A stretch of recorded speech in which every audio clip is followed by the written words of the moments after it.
누가복음 1장 57절에서 66절까지의 말씀 우리 다 같이 함께 읽겠습니다. 엘리사벳이 해산할 기한이 차서 아들을 낳으니 이웃과 친족이 주께서 그를 크게 긍휼히 여기심을 듣고 함께 즐거워하더라. 8일이 되매 아이를 할례하러 와서 그 아버지의 이름을 따라 사가랴라 하고자 하더니 그 어머니가 대답하여 이르되 아니라 요한이라 할 것이라 하매 그들이 이르되 내 친족 중에 이 이름으로 이름한 이가 없다 하고 그의 아버지께 몸짓하여 무엇으로 이름을 지으려 하는가 물으니 그가 서판을 달라 하여 그 이름을 요한이라 쓰매 다 놀랍게 여기더라. 이에 그 입이 곧 열리고 혀가 풀리며 말을 하여 하나님을 찬송하니 그 근처에 사는 자가 다 두려워하고 이 모든 말이 온 유대 산골에 두루 퍼짐에 듣는 사람이 다 이 말을 마음에 두며 이르되 이 아이가 장차 어찌 될까 하니 이는 주의 손이 그와 함께 하심이로라. 아멘. 본문 말씀은 세례 요한의 탄생에 대한 기사입니다. 성도 여러분, 일상생활 가운데 하나님의 은혜와 자비를 경험하고 계신가요? 아니신가요? 하나님의 은혜와 자비를 충만하게 경험하시기를 소망합니다. 이런 차원에서 이 시간 무엇보다도 요한이라는 이름에 주목해 보고 싶은데요. 요한은 요한나의 준말인데 여호와는 은혜로우시다, 여호와는 자비로우시다 라는 의미를 가지고 있어요. 과연 무엇이 하나님의 은혜고 하나님의 자비일까 생각을 해보면서 세 가지 의미를 찾아보는데, 첫 번째는 사가랴와 엘리사벳 부부 사이에 자녀가 없었잖아요. 근데 이 부부 사이에 세례 요한이 아들이 탄생한 것이 하나님의 은혜고 자비구나 라는 생각이 들었고요. 두 번째는 이 아들 요한의 탄생과 더불어서 사가랴에게 내려졌던 하나님의 징계가 철회됐다는 것, 이건 역시 하나님의 은혜와 하나님의 자비이다. 무슨 징계? 20절에 보시면 보라, 이 일이 되는 날까지 네가 말 못하는 자가 되어 능히 말을 못하리니 이는 내가 내 말을 믿지 아니함이거니와 때가 이르면 내 말이 이루어지리라 하더라. 천사가 이야기하니까 믿지 못했거든요. 그래서 그러한 징계로 말을 못하게 됐어요. 왜 그랬나요? 사가랴가 가브리엘 천사가 했던 그 말을 믿지 못해서, 하나님의 말씀을 믿지 못해서. 이것을 기억하셨으면 좋겠어요.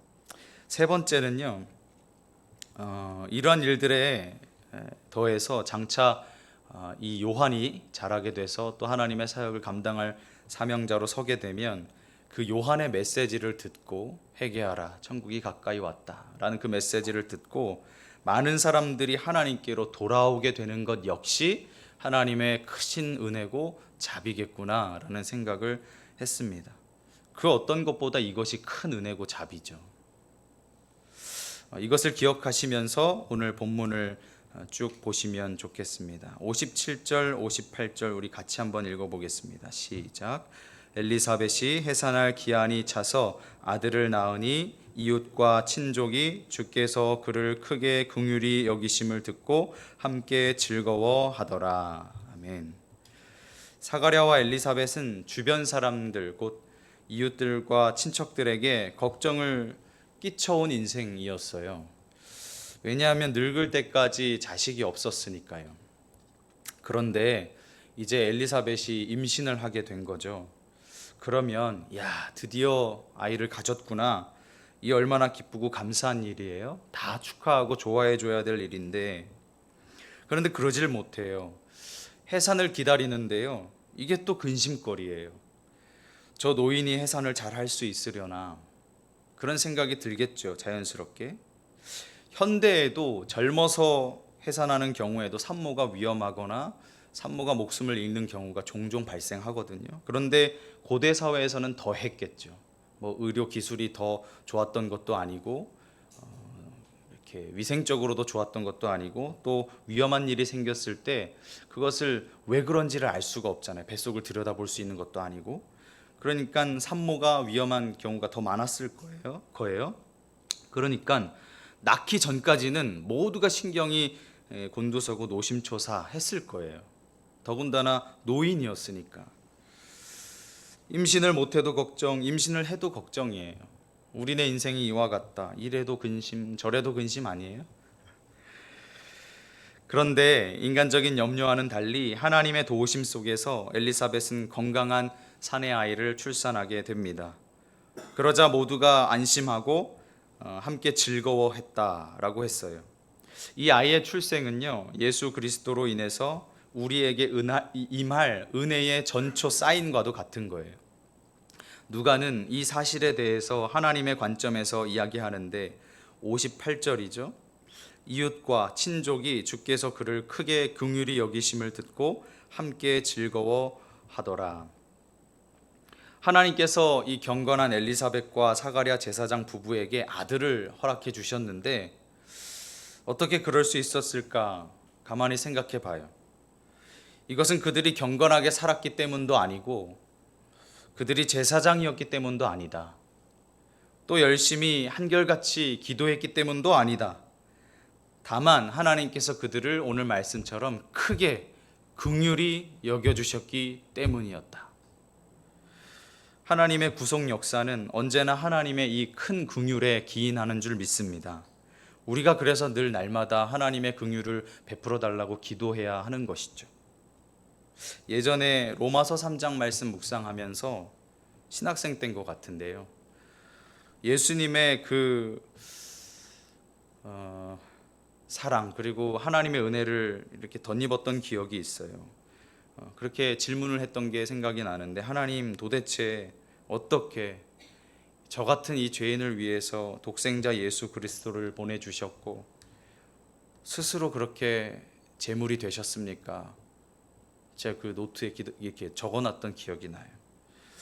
이 물음에 명쾌한 대답을 얻지는 못했는데요. 한 가지 생각에 도달했어요. 뭐냐면 바로 하나님께서 나를 불쌍히 여겨주셨기 때문이다. 지금도 그 생각은 변함이 없어요.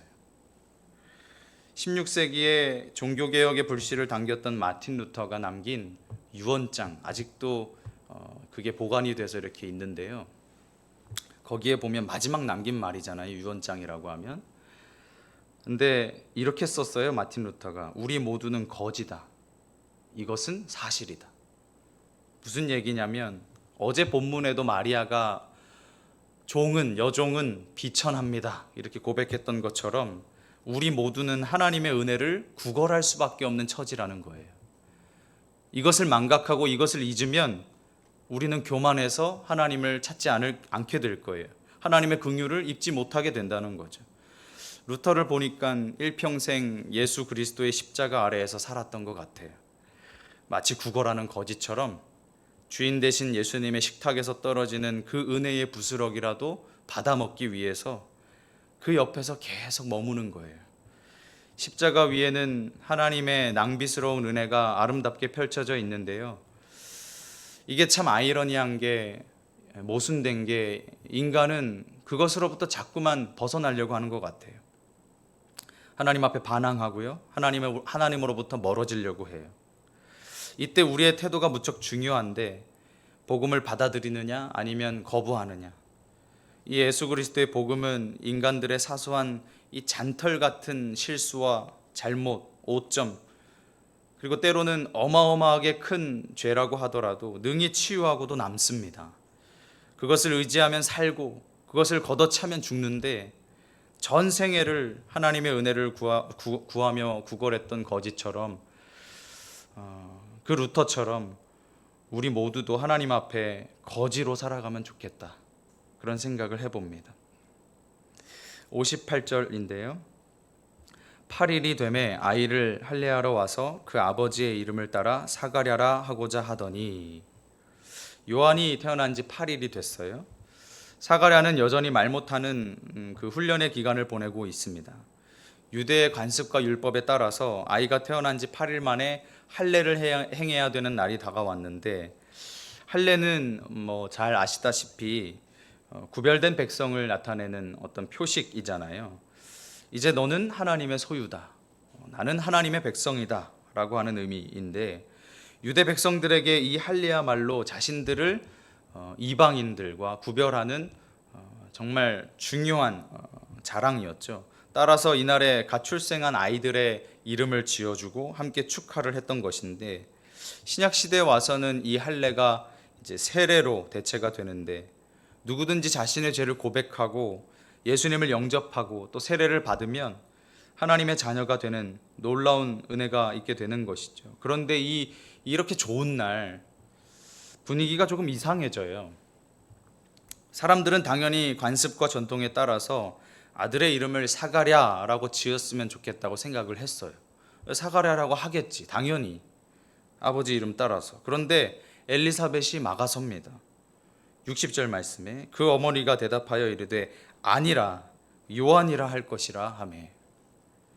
그러자 우리 가문에는 그런 이름을 지은 적이 없다면서 반박을 해요. 61절이죠. 그들이 이르되 내 친족 중에 이 이름으로 이름한 이가 없다 하고. 아니, 이게 무슨 논리예요? 그런 이름을 지은 적이 없으니 안 된다? 그러면 그 가문에 있었던 사람들 중에 처음 그 이름으로 지었던 사람들은 뭐예요? 누가 있어서 지은 거 아니고 그 사람도 처음 이름을 지었을 거 아니에요. 그 앞에 누가 있어서 그렇게 지은 게 아니에요. 그도 처음이었어요. 몰라요, 훗날 이런 규칙이 생겼는지. 앞으로 우리 가문에는 이러한 이름들 안에서만 자식의 이름을 짓자, 요 이름들 안에서만 자식의 이름을 짓자라고 규칙이 생겼는지 모르겠어요. 여하튼 어머니가 그렇게 나오니까, 반대를 하니까 아버지한테 눈치를 줍니다. 62절 63절인데 우리 같이 한번 읽어보겠습니다. 시작.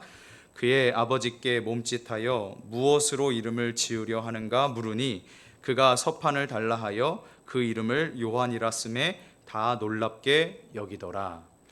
그런데 이때 모두의 예상을 깨고 사가랴의 친척들이 아이의 이름을 무엇이라 짓겠는가 물으니까 사가랴는 서판에다가 정확하게 요한이라고 적는 거예요. 그러자 그의 혀가 갑자기 정상적으로 돌기 시작합니다. 혀가 풀리면서 작동하게 되는 거예요. 64절인데요. 같이 읽어보겠습니다. 시작. 이에 그 입이 곧 열리고 혀가 풀리며 말을 하여 하나님을 찬송하니. 사가랴와 엘리사벳은 그 당시 관습과 전통에 따라서 아버지의 이름을 써서 사가랴라고 이름을 짓지 않고 요한이라고 지어요. 왜 요한이라고 지었어요? 천사가 그렇게 말했어요. 요한이라고 하라고. 하나님께서 하라는 대로 요한이 그대로 따른 거죠. 그들은 믿음으로 순종했던 거예요. 하나님의 이름을 높였던 거예요. 왜냐하면 요한이라는 이름 뜻이 뭐라고 말씀드렸어요? 하나님은 은혜로우시다. 하나님은 자비로우시다. 하나님의 이름도 높이는 거예요.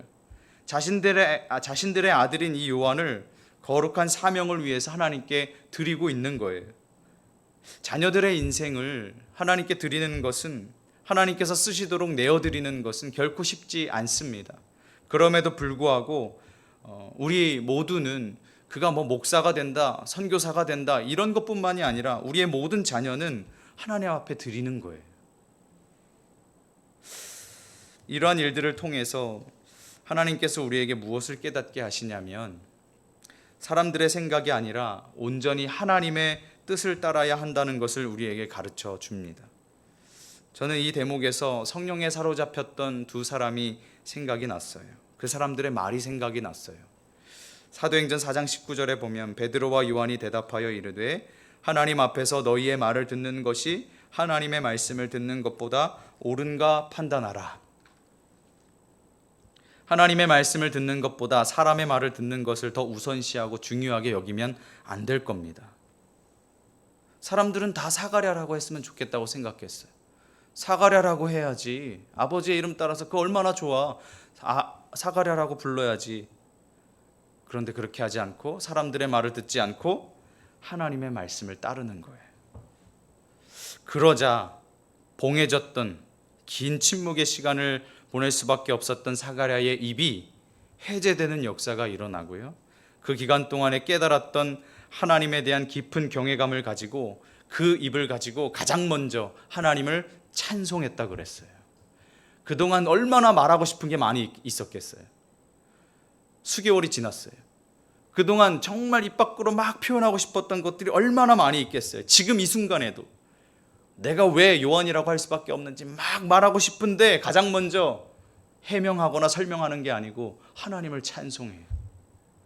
우리 또한 이 은혜를 경험해야 되지 않겠습니까? 하나님의 뜻에 순종해서 우리의 막혔던 모든 문제가 열리는 그 은혜. 그래서 우리의 찬양이 단지 입술과 혀만 이렇게 움직이는 찬양이 아니라 저 깊은 심령에서부터 우러나오는, 터져나오는 진짜 찬양의 고백을 하나님 앞에 올려드리실 수 있는 저와 여러분이 되시기를 소망합니다. 이때 주변에 있던 사람들이 다 놀랍게 여겼다 그랬어요. 부부가 서로 어떤 말도 주고받지 않았어요. 그런데 일치된 의견을 보이는 거예요. 아내도 그렇고 남편도 그렇고 요한이라고 하래요. 그리고 이 놀람이 이어지는 65절에서는 두려움으로 확장이 됩니다. 이것은 하나님의 크신 역사를 목격한 사람들의 공통적인 반응이에요. 놀람과 두려움. 하나님께서 하시는 일이니 우리가 이렇게 반응하는 것은 자연스러운 일이죠. 그렇게 하나님의 약속과 성취는 유대 지역 곳곳에 퍼지게 됩니다. 65절 말씀인데요. 그 근처에 사는 자가 다 두려워하고 이 모든 말이 온 유대 산골에 두루 퍼지매. 사가랴와 엘리사벳의 모든 이웃에게 불현듯 두려움이 밀려왔던 이유는 하나님께서 그들 가운데 역사하고 계시다는 것을 깨달았기 때문일 거예요. 65절과 66절에 보면 그 근처에 사는 자가 다라는 표현, 그리고 온 유대 산골에 두루 퍼졌다라는 표현, 듣는 사람이 다라고 해서 당시 요한의 명성이 얼마나 자자했는지를 우리가 볼 수 있어요. 그래서 사람들이 하나같이 입을 모아 말합니다. 66절인데요. 같이 한번 읽어보겠습니다. 시작. 듣는 사람이 다 이 말을 마음에 두며 이르되 이 아이가 장차 어찌 될까 하니 이는 주의 손이 그와 함께 하심이러라. 아멘. 성경에서 손은 종종 힘이나 능력을 상징하죠. 따라서 주의 손이 요한과 함께 하셨다는 것은 곧 하나님께서 큰 권능으로 요한을 덧입히시고 돌보셨다는 것을 의미해요. 이것을 구체적으로 확인할 수 있는 세 가지 구절을 짧게 살펴보고 말씀을 맺으려고 합니다. 먼저는 민수기 11장 23절 말씀인데요. 여호와께서 모세에게 이르시되 여호와의 손이 짧으냐 내가 이제 내 말이 내게 응하는 여부를 보리라. 여기에 나오는 여호와의 손은요, 문맥상 하나님의 능력을 이야기해요. 그냥 손이 아니라 하나님의 능력, 하나님의 힘을 이야기한다고요. 다음으로 열왕기상 18장 46절도 이런 용례를 보여주는데요. 여호와의 능력이 엘리야에게 임함에 그가 허리를 동이고 이스라엘로 들어가는 곳까지 아합 앞에서 달려갔더라. 우리 한글 개역 개정판은 여호와의 능력이라고 번역을 했는데 이것을 70인역 또 그리고 히브리어 본문 이런 것들을 보면 다 주의 손, 여호와의 손으로 번역을 했어요. 그리고 마지막 세 번째로 에스겔 37장 1절도 한번 보겠습니다. 여호와의 권능으로 내게 임재하시고 그의 영으로 나를 데리고 가서 골짜기 가운데 두셨는데 거기 뼈가 가득하더라. 여기서도 마찬가지로 우리 개역 개정판에서는 여호와의 권능이라고 번역을 했는데 70인역 또 히브리어 성경에 보면 여호와의 손으로 되어 있어요. 우리나라에서는 손이 능력을 가리킨다고 해서 다소 의역을 한 거죠. 어쨌거나 우리가 더 넓게 생각해 볼 것은 에스겔 37장 1절에서 여호와의 손은 그의 영과 평행하기 때문에 성령이라고 보기도 하거든요, 신학자들이. 그러니까 우리의 본문으로 가져와서 누가복음 1장 66절에서도 주의 손은 성령님을 지칭한다고 봐도 무방할 거예요. 왜냐하면 저자 누가는 우리가 잘 알다시피 사도행전도 기록을 했잖아요. 그런데 그 사도행전의 가장 큰 주제가 뭐예요? 성령님이시잖아요. 그래서 사도행전의 별칭이 뭐예요? 성령행전이라고도 불리잖아요. 따라서 우리는 늘 주의 손이 함께 하시는 인생, 곧 성령님께서 우리와 함께 하시는 인생을 살아가게 되는 거예요. 언제 어디서든 누구를 만나든 무슨 일을 하든지 우리는 늘 주의 손이 함께 하시는 그 하나님의 능력이 함께 하시는, 성령님이 함께 하시는 인생이 되어야겠습니다. 그러려거든 오늘 엘리사벳과 사가랴처럼 하나님의 말씀을 따르는 인생 되시기를 소망합니다. 기도하겠습니다. 하나님 아버지, 감사합니다. 오늘 누가복음의 말씀을 통해서 하나님의 크신 은혜를 깨닫습니다. 우리에게 주시는 이 놀라운 은혜를 잊지 않게 도와주시고 늘 삶에서 이 말씀 가운데 순종하며 우리에게 주신 바를 또 순종하며 나아갈 수 있는 믿음을 허락하여 주시옵소서. 오늘도 하나님 앞에 감사 예물 드리는 손길 있습니다. 기억하여 주시고 하나님께서 은혜로 채워 주시옵소서. 감사드리며 예수님의 이름으로 기도드립니다. 아멘.